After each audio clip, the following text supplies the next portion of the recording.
Para a Mary. Meu percurso com a Mary se inicia pelas mãos do Taralo.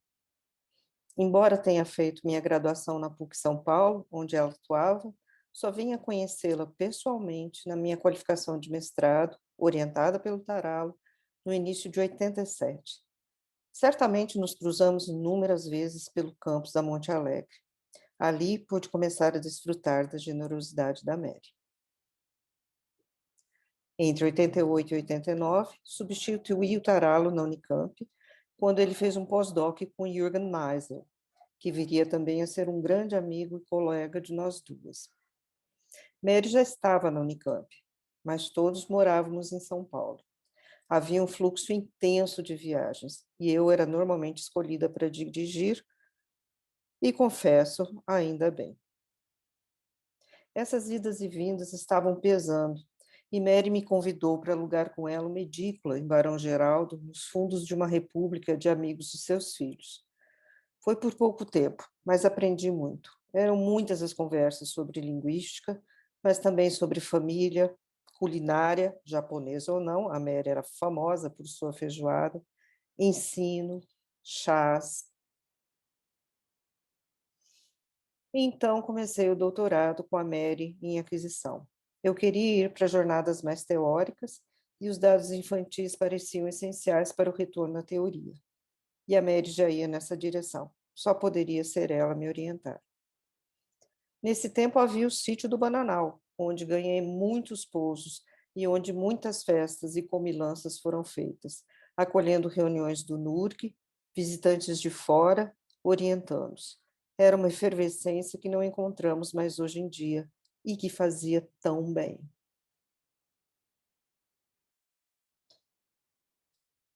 Por essa ocasião, Taralo já estava bastante doente. Sua perda foi um grande baque para ambas, pela idade, tão moço, pela genialidade, generosidade, humor, musicalidade e pelos laços formados.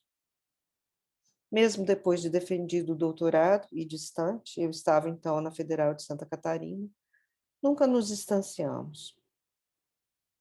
Obrigada, Taralo. Obrigada, Mary, pela linguística, pela amizade e tantos outros ensinamentos. Obrigada à família Cato, que sempre me acolheu e aos meus com tanta generosidade. Vida longa, Mary. Com carinho, Ruth. Eu conheci Charlotte em 2015, durante um evento de linguística românica no IEL, na Unicamp. Desde aquele momento, começamos a conversar sobre uma possível orientação de doutorado que veio a se concretizar em 2017. Antes disso, em 2016, Charlotte muito gentilmente aceitou o convite para participar do primeiro encontro de Linguística Histórica e Filologia da UNEB Campus 21, em Ipiaú, Bahia. Foi um momento ímpar para todos, alunos, profissionais do Campus 21, professores. Para mim foi muito significativo, visto que naquele momento percebi que fiz a escolha certa sobre quem iria me orientar durante 4 anos. Uma pessoa muito delicada, muito dedicada, paciente, sorridente, preparada, acolhedora, sensível. Antônio tinha toda a razão quando me disse que conheceu a pessoa certa para me orientar e se obstinou em nos apresentar. Charlotte, tenho muita sorte de ser sua orientanda e aprendi muito com você ao longo desses 4 anos de orientação. Eu espero muito, muito, muito poder continuar contribuindo com o crescimento do Corpus Tycho Brahe Brasil. E espero também poder organizar o segundo encontro de Linguística Histórica e Filologia da UNEB, agora em Ceabra. Um beijo. Querida Mary, it has been a great pleasure to be with you and to work with you during all these years. In retrospective, I think that, when you came to New York as a visiting professor, it was a blessing for me. We could start to work together in this wonderful project, which has been Romania Nova. And what I can say is that, in all this collaboration, I've learned so much from you. I've learned a lot about Brazilian Portuguese. I've learned a lot about linguistics, about synchronic variation, diachronic variation, and finally, and most important, about life. And I really value our friendship during all these years. And the only thing I can hope is that I can't wait to see you in person and discuss and talk to you again. And I hope it's going to be soon. Thank you for everything, Mary. Olá Charlotte, eu sou Carlos Felipe Pinto, sou professor da UFBA e fui aluno de doutorado da Charlotte entre 2008 e 2011. É uma alegria enorme para mim participar dessa homenagem, porque a gente pensou em fazê-la já há mais de 10 anos atrás, mas não aconteceu. Publicamos um volume na revista Filologia e Linguística Portuguesa, e agora sim sai um evento como a Charlotte merece. Eu poderia listar vários episódios e situações de aprendizado com a Charlotte, mas eu vou citar apenas um que para mim foi muito marcante. Em todos os eventos em que eu fui e a Charlotte estava, a Charlotte sempre tinha uma pergunta ou um comentário de extrema relevância a fazer para o apresentador. Isso para mim era fantástico, porque a Charlotte já tinha uma carreira, já tinha um nome, já tinha uma trajetória bastante consolidada, e aquilo para mim significava que Charlotte respeitava o outro, continuava animada com a pesquisa linguística, fazendo o debate ser promovido, e a gente não vê isso todos os dias, né? Pessoas com essa atenção com o outro, com esse interesse pelo outro, são muito raras. Então, essa homenagem é mais que merecida, porque a Charlotte contribuiu muito para a formação de pessoas no Brasil, com a linguística no Brasil, e desejo cada vez mais sucesso para a minha querida orientadora. Um abraço, Charlotte. Bom, eu conheci Mary Cato na Abralin de Brasília, ali pelos dos anos 2000, no início dos anos 2000, no início do milênio, quando a professora Lúcia Lobato era presidente da Abralin, e eu, à época, era apenas um estudante de mestrado, iniciando os meus estudos em linguística gerativa, e tive o privilégio de ouvir a professora Mary Cato falar. Naquele momento eu fiquei extasiado com a capacidade que a Mary tinha, a nossa Mary, que é assim como nós a chamamos, né? De falar de coisas tão complexas, mas de uma maneira tão simples, acessando aqueles assuntos de uma maneira tão simples, que fazia tudo parecer tão fácil, né? Aquilo me encantou, na professora Mary Cato. Anos depois, quando eu vim para a Unicamp fazer doutorado, eu tive de insistir com a professora Mary Cato para me orientar, minha dissertação, minha tese de doutorado. Ela não queria, ela já estava aposentada, sempre muito simpática nas suas negativas, nas suas recusas, dizendo: já estou aposentada, vou te deixar sozinho, vou te deixar na mão. Mas eu ali insistindo, eu acho que venci pelo cansaço. Uma hora ela disse: tá bom, deixa eu orientar esse rapaz aí, porque senão ele não vai me deixar em paz. E fui seu último orientando e tenho muito orgulho disso, tenho muito orgulho. E não só sou eu, todos aqueles que tiveram o privilégio de ser orientados pela professora Mary Cato têm mais absoluto orgulho disso, de terem sido guiados, terem tido os seus trabalhos guiados por esse olhar atencioso, por esse olhar cuidadoso dessa linguista excepcional que é a professora Mary Cato. E eu também tive o privilégio de ser aluno dela, mesmo sendo aposentada a Mary por minha causa. Foi em um dos semestres em que eu estava ali na Unicamp, ofertar um curso juntamente com os outros professores para que eu pudesse discutir com ela algumas coisas ali, fazer um pouco da discussão ali em sala de aula. Mas em todas as vezes que nos encontrávamos, que a gente se encontrava, era uma coisa impressionante. Eu ficava extasiado com tanto conhecimento, com tanta coisa, queria anotar, queria correr para tentar, meu Deus, será que eu vou conseguir anotar tudo isso? Será que eu vou me lembrar de tudo? E era uma coisa maluca, porque a Mary tem muita informação para passar, e eu ficava meio... Mas até que, enfim, não sei se consegui fazer aquilo que ela esperava que eu fizesse, mas eu me sinto tremendamente agraciado por ter sido orientado pela professora Mary Cato. E aquelas pessoas, os orientandos os outros orientandos dela, os outros alunos dela, que hoje estão espalhados pelo Brasil e que são linguistas proeminentes, podem atestar isso tanto quanto eu.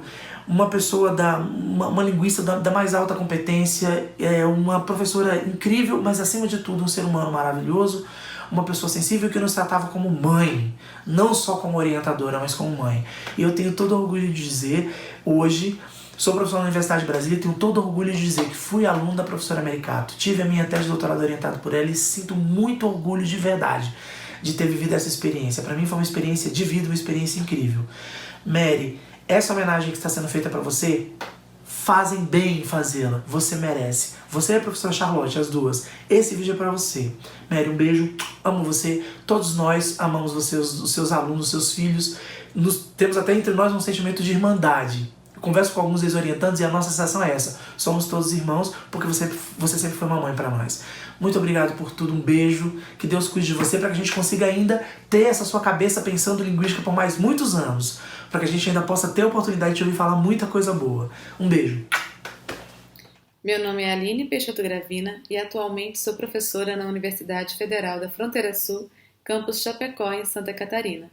Eu tive a honra de ser orientada pela professora Charlotte no mestrado e no doutorado, e posso dizer que é incrível ter a oportunidade de trabalhar com uma profissional tão completa, de extrema competência e brilhantismo como ela. Eu não saberia defini-la em poucas palavras, pois assim como suas pesquisas, Charlotte é densa e traz contribuições profundas não só para os estudos da linguística diacrônica, mas também para a formação de qualquer estudante que tenha a oportunidade de conviver e ser orientado por ela. Além de ser referência na área, Charlotte também é exemplo de ser humano e profissionalismo. Ela é equilíbrio. Consegue ter posições claras, demarcadas e muito bem defendidas, sendo ponderada em suas relações e respeitando outros posicionamentos divergentes em muitas esferas. Afinal, ser orientada pela Charlotte é ser influenciada em muitos aspectos, desde aprender um pouquinho de ferramentas computacionais para o trabalho em corpus linguístico, até aprender a tomar café sem açúcar em sua doce companhia nas reuniões. Em minhas orientações com a Charlotte, o que mais me impressionou foi a expertise que ela possui para olhar os dados de pesquisa de uma forma que apenas pesquisadores geniais conseguem. Bastavam alguns minutos de discussão para se descortinar o que antes parecia tão escondido e que agora parecia tão óbvio. A propósito, está aí algo que ela também me ensinou. Nada é óbvio. Enfim, a importância da Charlotte é imensurável para a linguística, mas é também imensurável para a construção de profissionais que têm nela um exemplo de que é possível ser grande sem ser arrogante. É possível ser grande e ser diplomática nas relações. Obrigada por tudo, Charlotte, pelos ensinamentos acadêmicos e por ser essa grande referência e inspiração. Bem, quando eu recebi o convite para falar algumas palavras para Mary, eu disse claro, com todo prazer. E depois comecei a me afligir, como sempre, perguntando, mas por quanto tempo eu vou ter? Quantas horas eu vou ter para falar algumas poucas coisas sobre a Mary? Porque como todo mundo aqui já deve ter falado, a Mary é uma instituição, né? Eu poderia falar aqui horas sobre a capacidade intelectual da Mary, a sua integridade, a força de trabalho, a energia, essa inspiração que é para todos os linguistas. A Mary, com certeza, é um marco aqui na história da linguística no Brasil e é uma inspiração para um número grande de gerações e é uma coisa muito gratificante ver a Mary ativa e, no meu caso, ainda trabalhando, sendo parceira dela. Mas para mim é um pouco, às vezes, difícil falar sem me emocionar, porque não só a Mary me marcou profundamente como intelectual, como linguista, como exemplo a ser seguido, mas também como ser humano. Minha vida é muito marcada pela Mary e eu sou muito, muito grato a Mary por todo o seu apoio em todas as fases da minha vida. Eu conheci a Mary em 88, no meu segundo ano de mestrado, e fiquei encantado com a maneira como ela olhava as coisas, com aquele ponto agudo que ela ia apontar. E já de cara eu disse para o meu orientador, que era o Fernando Taralo, eu gostaria de ter a Mary na minha banca. Bem, passado algum tempo, a Mary e o Taralo me chamaram para conversar com eles, e eu já falei, nossa, o que eu fiz errado, né? Vamos puxar minha orelha. Bom, mas era para discutir a minha, na época, a possibilidade de eu fazer doutorado fora do Brasil, e aí a Mary falou que estava em algum ponto, quando eu já fui aceito para um doutorado em Maryland, a Mary falou, nós podemos, que a Mary ia fazer um pós-doc lá, e disse, nós podemos dividir um apartamento e tudo. Aquilo me aterrorizou, porque falava assim, eu dividi apartamento com a professora Mary Cato, eu vou ficar totalmente constrangido ali e tudo. E aí, para mim, foi uma das grandes experiências. Então, eu dividi esses 6 meses com a Mary lá nos Estados Unidos. Depois, quando eu voltei para o Brasil, passei a morar na chácara da Mary. Depois a Mary veio, nós compramos casas perto um do outro aqui em Campinas, para a gente ficar perto do outro. Depois a Mary vendeu a casa e ficou aqui, na minha casa antiga, tinha o quarto da Mary e tudo, e a mesma coisa aqui, né? Aqui na minha casa hoje nós temos o quarto da Mary, e fui muito bem, fui acolhido aí como um membro honorário da família Cato. Isso para mim é motivo de muito orgulho, e os meus filhos, aqui tem a vovó Mary e o vovô Cato. Então, nas escolas, as árvores familiares deles são muito frondosas, porque tem muitos avós, e sempre estão lá a vovó Mary e o vovô Cato. E para mim, quem não conhece a Mary tão de perto, assim, é impressionante como é difícil descrever esse ser humano fantástico que é a Mary. Uma pessoa de uma generosidade impressionante, que toca a todo mundo, não é? A Mary continua sendo esse exemplo para a gente, e é muito bom poder aqui compartilhar com vocês, e a gente está com a Mary por aqui, e homenageá-la nesse evento tão bonito.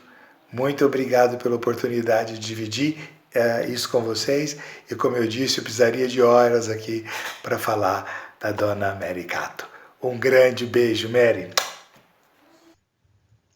Olá a todos. Eu devo dizer que eu me sinto honrada, privilegiada por estar fazendo parte desse momento acadêmico. Eu sou Márcia Oliveira, sou da Universidade de São Paulo.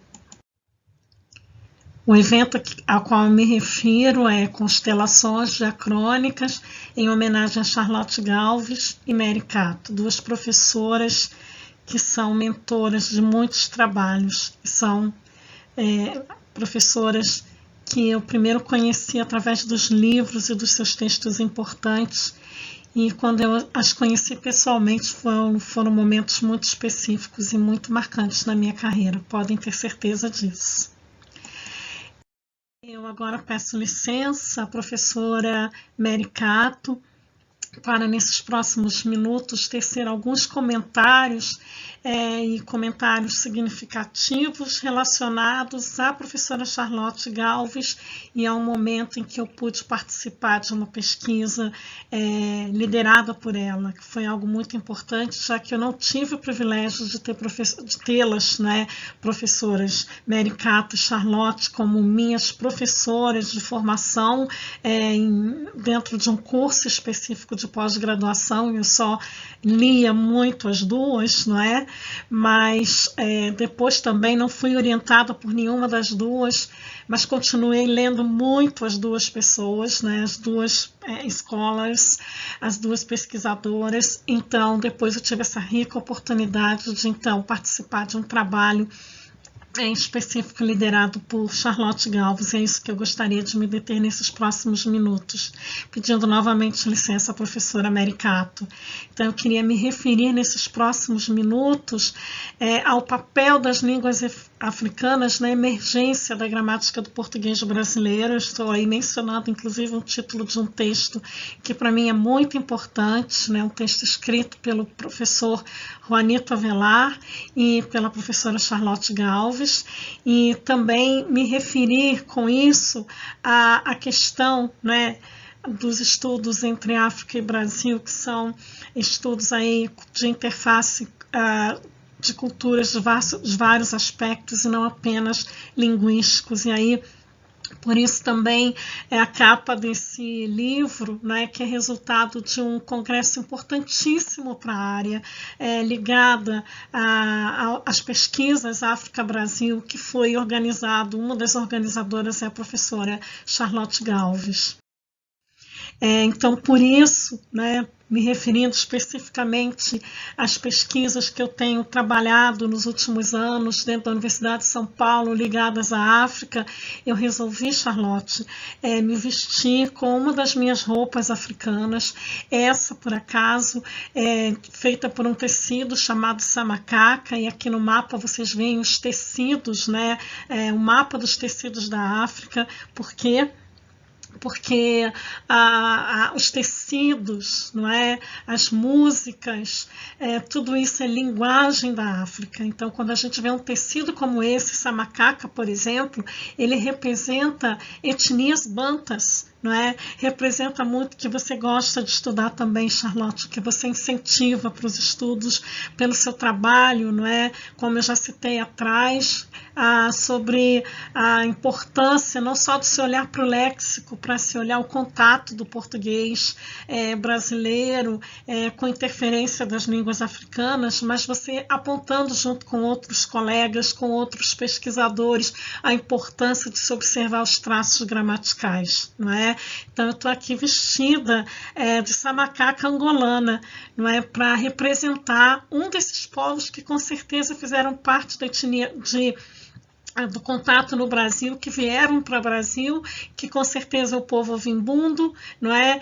O povo umbundo que fala ovimbundo, o povo ambundo que fala quimbundo, não é? Eles se vestem muito de samacaca, tá? E é por isso que eu escolho estar assim vestida. E eu gostaria agora, nesses últimos minutos que me cabem, de agradecê-la muito, Charlotte, pela oportunidade gigante, querida demais, importante demais para a minha carreira, que foi quando você me convidou pessoalmente para participar do projeto temático FAPESP na sua segunda edição, A Língua Portuguesa no Tempo e no Espaço, Contato Linguístico, Gramáticas em Competição e Mudanças Paramétricas. Na época eu estava começando já no meio aí de uma organização de um livro que é esse, O Português na África Atlântica, junto com meu colega Gabriel Antunes. Nós estávamos ainda já um pouco atrasados, porque Gabriel já estava indo para a Universidade de Macau, onde ele está hoje, mas com seu convite eu decidi que a gente precisava editar esse livro dentro do escopo do projeto temático, e nós conseguimos, né? A primeira edição saiu pela Humanitas em 2018, a segunda edição logo um ano depois, auspiciada pelo Instituto Politécnico do Libolo, uma instituição acadêmica de Angola, que leram o livro, perceberam que era importante para Angola e as instituições terem esse livro, e resolveram auspiciar que esse livro fosse editado, né? Eles auspiciaram a edição através da editora Chiado em São Paulo, em Lisboa, para que esse livro pudesse então ir com mais volumes para a África, não é? E você pós-faciou esse livro, nos deu a honra desse pós-fácio. O professor Edinaldo Campos, no ano passado, vai escrever uma resenha belíssima sobre o livro e vai referendar você, dizendo que você apresenta o pós-fácio do livro com esse texto: Contato, Filiação e Gênio das Línguas.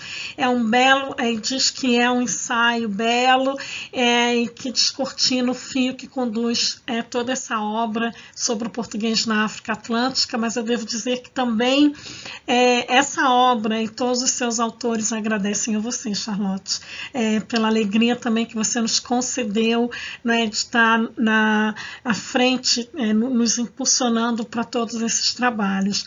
Meu muito obrigada em nome da equipe do Grupo de Estudos de Línguas em Contatos da Universidade de São Paulo, que não só eu participo, mas também Flaviane Schwartzman participa. Nós duas somos alguém muito ligado a você e nós agradecemos muito a você por todo esse apoio, por todo esse carinho. Bem-haja, professora Charlotte Galvez, bem-haja, professora Mary Cato, todo o meu respeito, todo o meu carinho. Muito obrigada. Alô, eu sou a professora Roxane Rojo, fui durante muitos anos professora da PUC de São Paulo e atualmente sou professora aposentada da Unicamp, do Departamento de Linguística Aplicada. Eu ouvi pela primeira vez o nome da professora Mary Cato ainda na graduação na Universidade Mackenzie, em que o professor Jean-Théodore Lelin-Marotte me dava gramática do francês. E ele tinha feito um curso, ou parte de uma formação pós-graduada, com a professora Mary Cato na PUC, e tinha conhecido a teoria gerativa, depois teve também um tempo com Chomsky no exterior. E ele era apaixonado pela teoria gerativa para explicar a gramática do francês, né? Quando eu terminei a graduação, esse professor me aconselhou a continuar no pós-graduação, indicando pós-graduação em Linguística Aplicada da PUCSP, já que eu era muito interessada em ensino, e especialmente ensino de língua materna, nesse caso português, e especialmente em produção de textos, né? E a professora Mary Cato trabalhava bastante com leitura nessa ocasião, e também tinha feito um livro em que tocava em produção de textos, né? Então eu me inscrevi no mestrado na PUC sob orientação dela e fiz lá mestrado e doutorado no mesmo tema, produção de textos, num caso analisando produtos no mestrado, e processamento e processo de produção no doutorado, ambos com a professora Mary Cato, no caso do doutorado com uma breve coorientação de um professor visitante, o professor Tony Diss. A minha experiência de formação foi sempre excelente e determinante, eu diria, da minha carreira e da minha atuação em pós-graduação na universidade, né? A professora Mary Cato sempre foi uma professora e uma orientadora bastante exigente, o que permite, e bastante também, amparando bastante também, teoricamente, seus orientandos, o que torna, é claro, a nossa formação uma formação de maior qualidade, né? Depois ela foi se dedicar, como eu já disse, na Unicamp, a mais exatamente a gramática gerativa, que era sua grande paixão, vamos dizer assim, né? Ela tinha um apetite teórico muito grande na área de gerativa.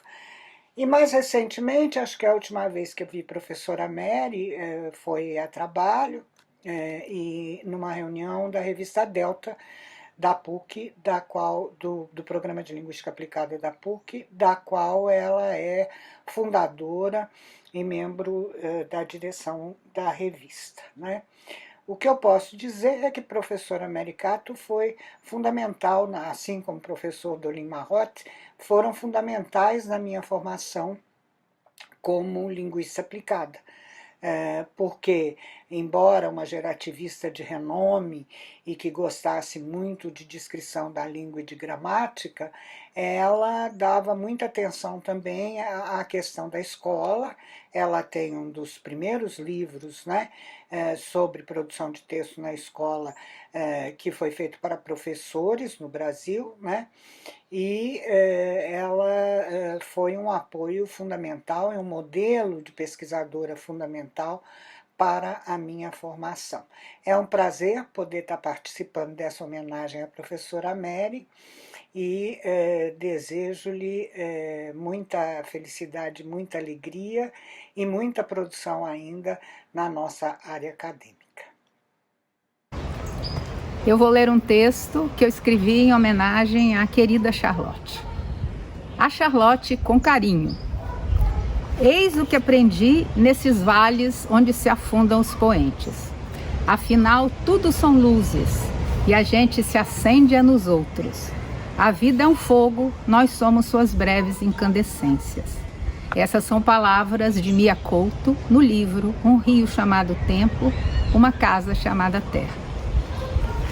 Alguns dos momentos mais gratificantes na vida de um pesquisador são aqueles vividos na companhia de outros colegas pesquisadores, em situações de colaboração que propiciam reflexões instigantes, que levam, por sua vez, à formulação de hipóteses e à decisão de trabalhar em conjunto, compartilhando os desafios de projetos coletivos.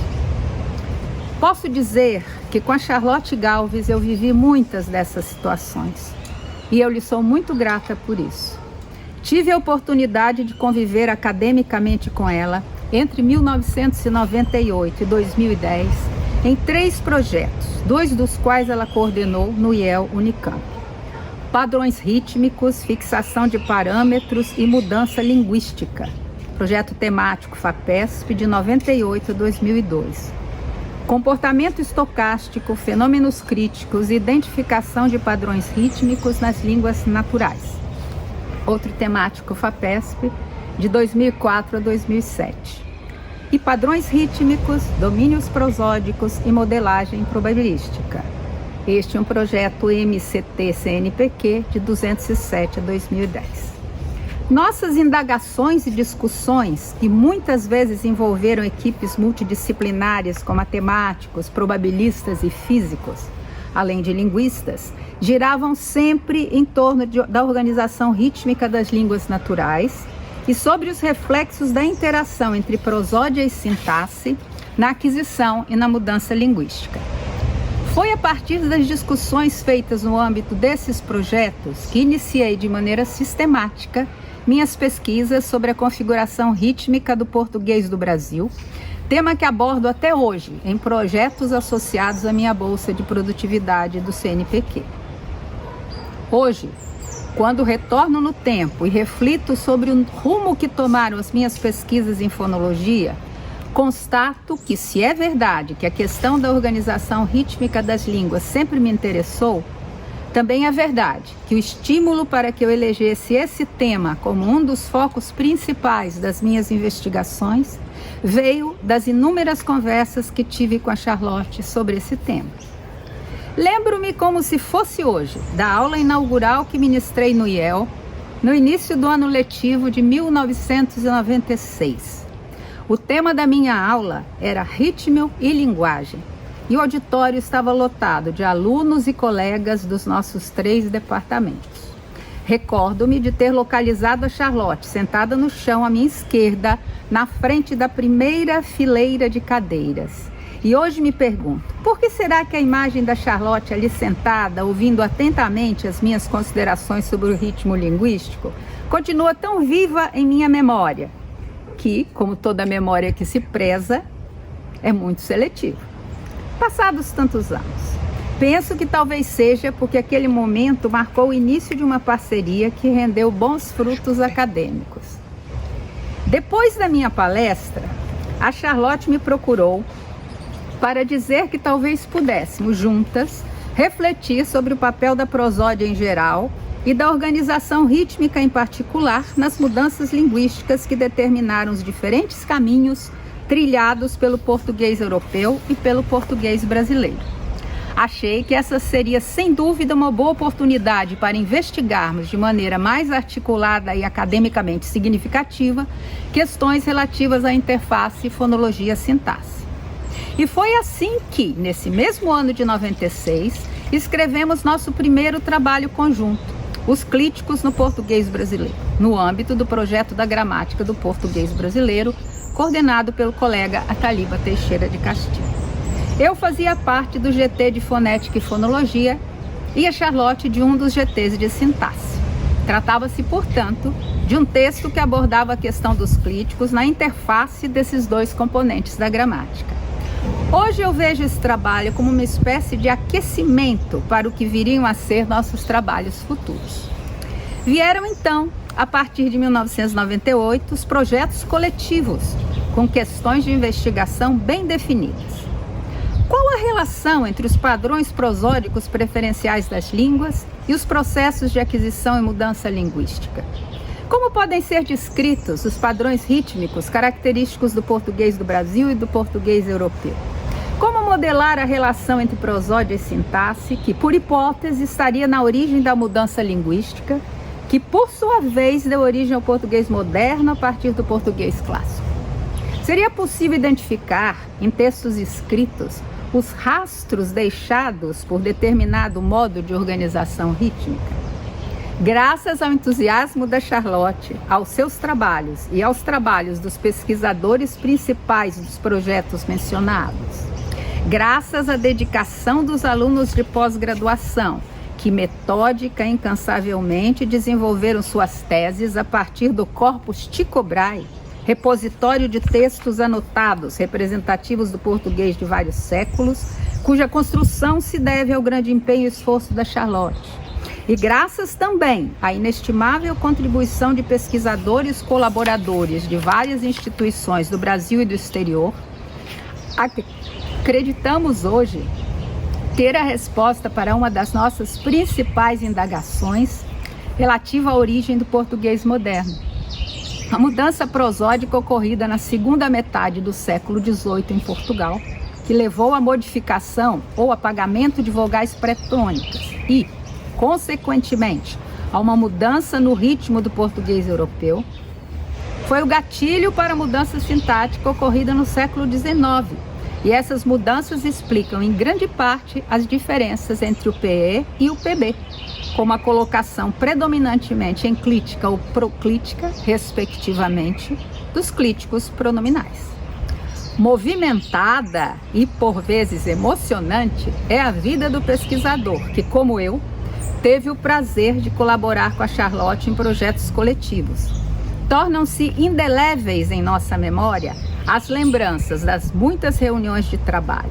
Inesquecíveis foram os workshops na Universidade de Lisboa e no CIF, Centrum für Interdisciplinaire Forschung de Bielefeld, das discussões acaloradas e estimulantes, do enorme desafio que era, por vezes, encontrar uma linguagem comum a partir da qual linguistas, probabilistas, físicos e matemáticos pudessem se entender conceitualmente, da alegria partilhada por todos diante de resultados promissores e, por fim, do clima de colaboração e amizade que nos unia a todos, pesquisadores experientes e pesquisadores em formação, tanto nas reuniões de trabalho como nas oportunidades que tivemos de conversar animadamente em torno de uma mesa de restaurante nas viagens que fizemos.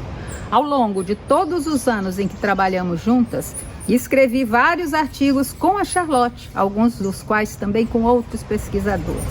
Nesses trabalhos, todos publicados, íamos registrando os resultados parciais de investigações relacionadas a questões dos projetos. Dado o objetivo deste texto homenagem, cito aqui apenas o título e o ano dessas publicações, porque todas as demais informações estão nos nossos currículos Lattes. Em ordem cronológica, Reflexões sobre a interface sintaxe e fonologia, 1998. As diferenças rítmicas entre o português europeu e o português brasileiro, uma abordagem otimalista e minimalista, 1998. A interface fonologia-sintaxe, evidências do português brasileiro para uma hipótese top-down em aquisição da linguagem, 1999. Secondary Stress in Two Varieties of Portuguese and the SOTAC Optimality-Based Program, 2006. The Phonology of Rhythm from Classical to Modern Portuguese, 2012. Relembrando agora as hipóteses que perseguimos nesses textos, eu constato que neles está o fio condutor das minhas pesquisas individuais sobre o ritmo do português brasileiro. Termino essa breve homenagem que faço à minha querida colega Charlotte, retomando as palavras de Mia Couto, que nos ensina que nessa vida a gente se acende é nos outros. Obrigada, Charlotte, por sempre ter sido essa chama em minha vida acadêmica. Hi, Mary. Hi, everyone. Hi, all my Brazilian historical linguistics colleagues. I'm speaking from my home at the beginning of June, and I've been asked to make a short 5-minute tribute to Mary Cato. Of course, it's extremely difficult to do justice to everything Mary has contributed to Brazilian linguistics, historical linguistics, and general linguistics in just 5 minutes. But I'll try to tell the story, as it were, from my perspective. I first met Mary in Rio in January '89 at the Abraling Summer School. It was my first ever visit to Brazil. In fact, I was really going in the place of Luigi Rizzi. I taught a class on government and binding theory, an introduction to government and binding theory, basing myself on this book, La Nouvelle Syntaxe, which is not, in fact, exactly by Chomsky. It contains a very long introduction by Alain Rouvray, which was essentially an introduction to government and binding theory. And so I used that as the text. It won't have escaped your attention then that the text was in French, because I taught the class in French. The world has changed very significantly, I think, since those days. Then, as I said, that was when I met Mary for the first time. She came to my class, in fact. And then she asked me if I would like to go back to Brazil the following year to Unicamp and teach a seminar with her, which I did. I returned to Brazil in July 1990 and taught a seminar at Unicamp through August and September, the first half of that semester. And then Mary took over from me. The class was on diachronic syntax, and I taught what was then my new book, Verbs and Diachronic Syntax, which in fact existed in manuscript form and came out in 1993. We had a very good group of students in that class, a remarkably good group, in fact. That included Jairo Nunes, at least briefly, Sonia Cirino, Charlotte Alves, who was sitting in, Emilio Pagotto, our late departed dear friend Ilza Ribeiro, excuse me, Cida Moraes, Cida Rossi, Huchi Lopez Mourinho, Vicente Cerqueira, and I think others. But those were the ones who contributed to the volume that came out of the seminar, which was this, Português Brasileiro, uma viagem diacrônica, which Mary and I edited together. And I wrote a postfácio, which was translated into Portuguese by Huchi, if I remember correctly. That book later gave rise to a second edition, which is here. And in the following years, after 1990, through the 90s, in fact, until very recently, in fact, really until the COVID era, I revisited Brazil regularly, going to various places, including notably Ufiba, since Ilza frequently invited me, and I like Bahia. In 2016, I was invited back to Campinas by Mary and Charlotte to celebrate the 20th anniversary of the second edition of the book. And in fact, very close to the same group of people gave talks. And I have here on the first page of my first edition, the signatures of the people who were present. I don't know if you can see the date. It's actually the 9th and 10th of June, 2016. It's almost exactly 5 years ago. And out of that, again, at Mary's instigation, it was Mary's idea, came the Segunda Viagem. And that volume finally came out in 2019, featuring once again a postfácio by me, translated into Portuguese, since I'm not capable of writing an original article in Portuguese. As I thought, my 5 minutes is almost up, and I've only given the barest outlines of my involvement in Brazilian linguistics, which was almost entirely due to Mary. What I haven't managed to mention is Mary's unbelievable hospitality to me and my then girlfriend, who is now my wife, Lucia, during the summer of 1990, and on many other subsequent occasions. The many enjoyable evenings eating sushi with Mary and with Cato, even Plinio showing me the delights of São Paulo nightlife, and many other things. I really could not begin to even say how grateful I am to Mary and how much I respect and esteem her. I think her contribution, both in Brazil and outside, has been absolutely monumental, and it's a great privilege to be able to publicly acknowledge this. So thanks, Mary. Muito obrigado para tudo.